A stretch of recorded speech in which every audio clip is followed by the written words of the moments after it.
या व्हिडिओमध्ये आपण हनी ट्रॅप म्हणजे काय हे पाहणार आहोत। हनी ट्रॅपपासून स्वतःला देशाला वाचवा। हनी ट्रॅप म्हणजे एखाद्या व्यक्तीला भावनिक किंवा लैंगिक संबंधाच्या जाळ्यात अडकवून त्याचा गैरफायदा घेणे, जसे की खंडणी वसूल करणे, माहिती मिळवणे किंवा त्याला ब्लॅकमेल करणे, हेरगिरी किंवा गुप्त कारवायांमध्ये याचा वापर केला जातो, जिथे एखाद्या व्यक्तीला लैंगिक आकर्षणाच्या माध्यमातून फसवलं जातं। या प्रकारात डेटिंग साइट्स किंवा सोशल मीडियाचा वापर करून पीडितापर्यंत पोहोचले जाते। हे एक गुप्त तंत्र आहे। याचा वापर माहिती मिळवण्यासाठी किंवा व्यक्तीला हाताळण्यासाठी केला जातो। यामध्ये लैंगिक आकर्षण आणि भावनिक संबंधाचा वापर करून लोकांना फसविले जाते। हनी ट्रॅपचा वापर खंडणी, ब्लॅकमेलिंग किंवा इतर गैरकृत्यासाठी केला जातो। सोशल मीडिया आणि डेटिंग साइटच्या माध्यमातून याचा वापर केला जातो,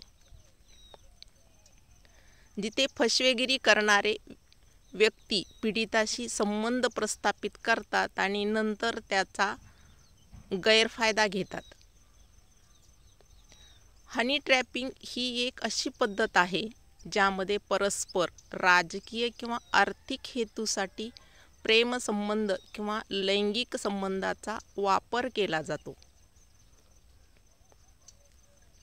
हनीपॉट किंवा ट्रॅपमध्ये अशा व्यक्तीशी संपर्क साधणे समाविष्ट असते ज्याच्याकडे एखाद्या गटाला किंवा व्यक्तीला आवश्यक असलेली माहिती किंवा संसाधने असतात।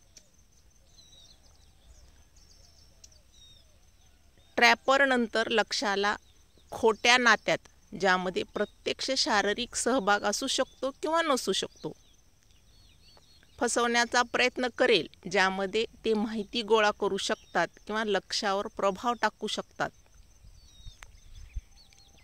या ठिकाणी एक पिक्चर दाखवलेला आहे। दुसऱ्या महायुद्धातील केअरलेस टॉक कॉस्ट लाईव्ह्ज या पोस्टरवर एक आकर्षक महिला रॉयल एअर फोर्सच्या सार्जंटशी बोलताना दाखवलेली आहे। ती महिला कदाचित गुप्तहेर असू शकते, हनी ट्रॅपर असू शकते। पीडित व्यक्तीपर्यंत पोहोचण्यासाठी वापरल्या जातात तेव्हा हनी ट्रॅप हा शब्द देखील वापरला जातो। जेव्हा एखाद्या बेकायदेशीर प्रेमसंबंधाचा लक्ष्य किंवा तपासाचा विषय असल्याचा संशय येतो तेव्हा पत्नी, पती आणि इतर भागीदाराकडून हनीपॉट तयार करण्यासाठी खाजगी तपासकर्त्यांना नियुक्त केले जाते। कधीकधी ब्लॅकमेलमध्ये वापरण्यासाठी गुन्हेगारी फोटो काढण्याच्या उद्देशाने प्रेमसंबंध निर्माण करण्याच्या पद्धतीसाठी हा शब्द वापरला जाऊ शकतो। हनी ट्रॅपचा वापर प्रामुख्याने हनी ट्रॅपच्या विषयावर पुरावे गोळा करण्यासाठी केला जातो। हनी ट्रॅपिंगचा वापर नवीन वापरकर्त्याला बेकायदेशीर ड्रग्जचे व्यसन लावण्यासाठी आणि ड्रग्जच्या तस्करीसाठी देखील केला जातो। हेरगिरीमध्ये हनी ट्रॅपिंगचा वापर दीर्घकाळापासून चालत आला आहे।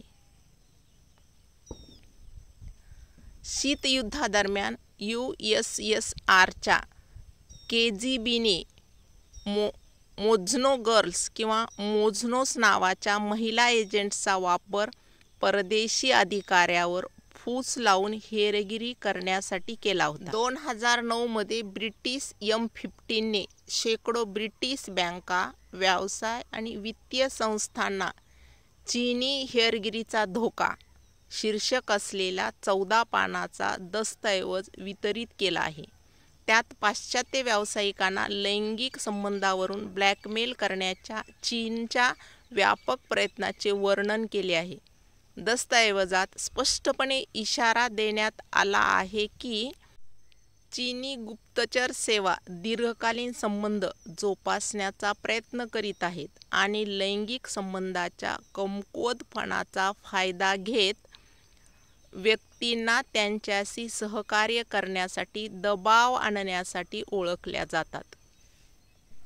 हनी ट्रॅपमध्ये मुलं तस्करी करण्यासाठी गुप्तचर संघटना त्यांचा वापर करून ड्रग्जसारख्या भयानक गुन्ह्यामध्ये अडकवत आहेत.